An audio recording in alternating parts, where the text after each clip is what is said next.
So you might know this already, but Pokemon Unite has 5 roles that are embedded into the game, and sometimes the Pokemon that they assign to these roles aren't exactly correct. And there's also some roles within the game that the creators, the players, have designated that Pokemon Unite themselves doesn't designate.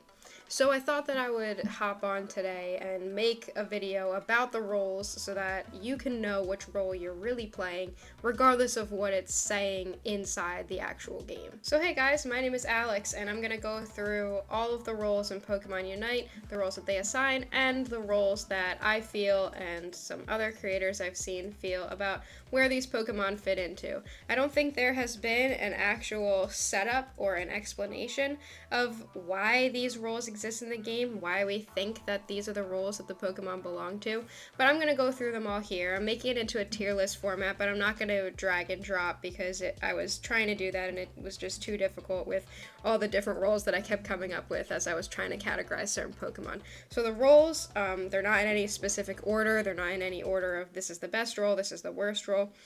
But the roles themselves are Speedster, ADC, which is attack, damage, carry, Mage, Assassin, All-Rounder, Healer, Damage Support, Tank, and Harasser. These are the roles that I've came up with. They might be called different things by different people, but I'm going to go through each of them and explain why the Pokemon that are in them are categorized that way.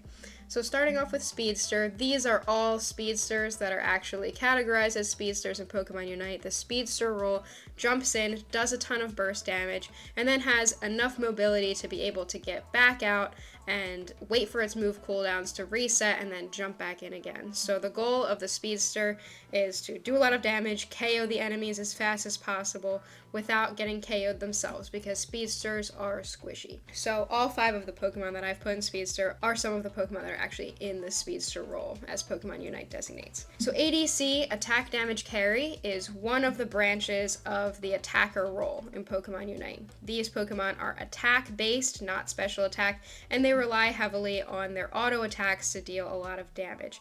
They're the Pokemon in the game that they always benefit from being in the jungle, with the exception of potentially Duraludon is a pretty good laner, maybe Decidueye can lane. They can technically do decently in lane, but they really benefit from being in the jungle, having as much experience fed to them as possible, and being able to carry games with the most damage on the team. So you're expected to do a ton of damage if you're playing as these Pokemon. Next are the Mages. Mages are far distance Pokemon. They don't tend to have a ton of mobility, and the goal for them is to cast their spells behind a tank Pokemon, behind their frontline Pokemon, and hit the enemies without the enemies being able to touch them. Like Gardevoir, for example, is the perfect example of what a mage Pokemon does. It casts its Psyshock, casts its Future Sight, walks away, tries to keep enemies away from it. The goal is to keep the enemies away from your mage Pokemon. They're also special attack based Pokemon. They're not attack based like an AD carry. Next, the third branch of attacker kind of, but also mixes in all-rounder, is the assassin Pokemon. So assassins are similar to speedsters, except they're a little bit tankier, have a little bit more sustain. They're Pokemon with high mobility who get in, they immediately KO everyone in the vicinity and get back out. So the reason that I've put Cramorant and Sylveon in here, along with these Aegislash, Serena, and Zacian, whose kits are built to shred enemies down, because Cramorant has a couple different options for its build, and its assassin build comes in the form of its dive air slash build. If you run Hurricane Surf, that would be categorized more as a mage. Its dive air slash build, which is more commonly used, especially in a competitive setting, is jumping around, not being able to be hit easily by enemy teams' attacks, having a little bit more sustain with its air slash, since air slash heals when it hits. Same with Sylveon. I'm talking more about the Mystical Fire, Draining Kiss build, since it can jump around, avoid enemy attacks, avoid potential stuns and skill shots, be classified as more of an assassin type Pokemon because it can weave in and out of enemies and also frontline a little bit. It can get up in the enemy's face a little bit more than something like a mage or an AD carry would be able to do. Aegislash, Serena, Zacian, and they have a lot of mobility, they have shredding power, and they can avoid enemy attacks by dashing around, slowing them, potentially stunning them. Those are the three denominations of kind of what an attacker Pokemon or some all-rounder Pokemon might fall into. Next is all-rounder. Most all-rounders that the game classifies as all-rounders fall into the all-rounder category, but there are a few exceptions. For example, Mr. Mime. Mr. Mime is classified as a supporter, but it definitely does a lot more damage than a supporter. It has a lot of intense stuns with its confusion, with its psychic, depending on it. Its Unite move has a lot of stuns and does a ton of damage. And it also has the sustain to be able to stay in the fight and frontline with the other all-rounders on the team. Venusaur is an attacker in Pokemon Unite, but with its Petal Dance and Giga Drain build, which is the build that made me classify it as an all-rounder, it becomes definitely more of a sustained type of all-rounder, melee in your face, even though its basic attacks are ranged, jumping in with Petal Dance, being able to Giga Drain your enemies, having a support attached to you, healing you. It really keeps Venusaur in the fight, and it can carry the way that an all-rounder would. Blastoise is another one on the all-rounder list that isn't technically an all-rounder. It is, because of its kit with Rapid Spin and with Water Spout, it's definitely more of a damage dealer. It really benefits from the jungle. It really benefits from having a supporter attached to it and keeping it alive, and it does a lot of damage, and it can really carry games. So Scizor, they don't have Scyther on this list, but Scizor itself is an all-rounder with its sustain, its ability to stay in the fights and do a ton of damage.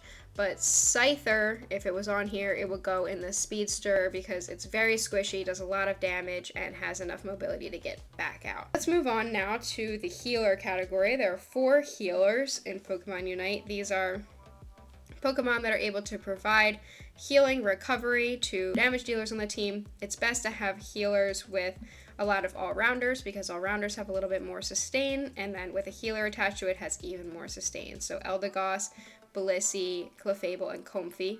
The only one that I could see being in a different category would be Eldegoss, but it depends on, again, the build that you're playing. Pollen Puff is a healing move, and that's most commonly used, so it makes it more of a healer. But if you're running Leaf Tornado, that could potentially be in the damage support category because it does do a lot of damage but still falls into the support category. The damage support, I wasn't exactly sure what to call this role because it's hard to kind of fit these Pokemon into a role, but they are definitely more supporters and they do a lot of damage. So Pikachu and Hoopa. Pikachu is an attacker in the game. If you're using Thunderbolt, it becomes a mage.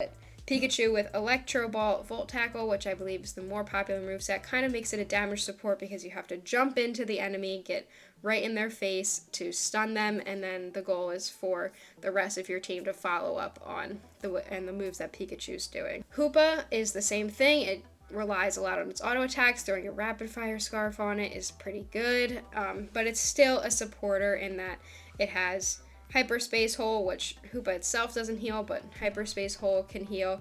So your placements are important.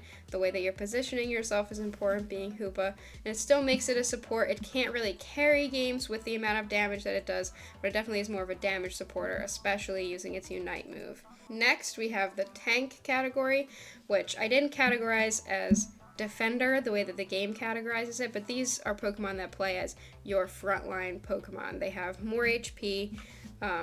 They can stand in front of your mages, in front of your AD carries, and do pretty decent damage depending on the builds that you're running, while also being able to defend if necessary. They stay alive for a long time. Having a support on them is beneficial, but their goal is to really tank as much damage as possible for the Pokemon that are going to do the most damage. So the only ones of note here that isn't a defender is Wigglytuff. Wigglytuff is not a healer because it doesn't heal any damage, but traditionally it's been played as a tank because it stuns with its rollout or its sing. It has a lot of HP, it can frontline and do a decent amount of damage with its Double Slap and Dazzling Gleam, which is its second move, to provide enough time for the rest of the damage dealers on the team to do more damage. So Wiggly is technically a support, played as a support or a tank, but in this case I put it into the tank category. The last role that I have here is the Harasser role. And this role is basically Pokemon that don't die, they're difficult to catch, they're difficult to kill, and they can just walk around bothering the enemy the entire game. This isn't Pokemon who don't show up to fights, because you should always show up to the fights. But these Pokemon are able to do other things as well that Pokemon like mages, AD carries can't really do, because they're a little bit tankier. In the case of Dodrio, they have a ton of mobility and are able to get in and get out. And they have ability to score extra goals, invade the enemy's central area, and really bother them, potentially tilt the enemy, make them make poor decisions. So that's really what harassers are supposed to do. So these are all of the Pokemon currently in Pokemon Unite and the roles that Pokemon Unite doesn't tell you about. There's a little bit too many roles for Pokemon Unite to classify these Pokemon in all of these different ones. But these are some good examples of how to know which role you're really playing. Even if you pick an attacker, it might be an AD carry like Cinderace, or it might be a mage like Gardevoir, and these play a little bit differently. So knowing your role is really important depending on the Pokemon that you pick, where to position yourself, how much damage you're expected to be doing, what items you should be running, and etc. If you have questions about these roles, if you disagree, if you agree, how would you categorize these Pokemon into roles in Pokemon Unite, please let me know below. I'll be very interested to hear your perspective, and I will see you in another video.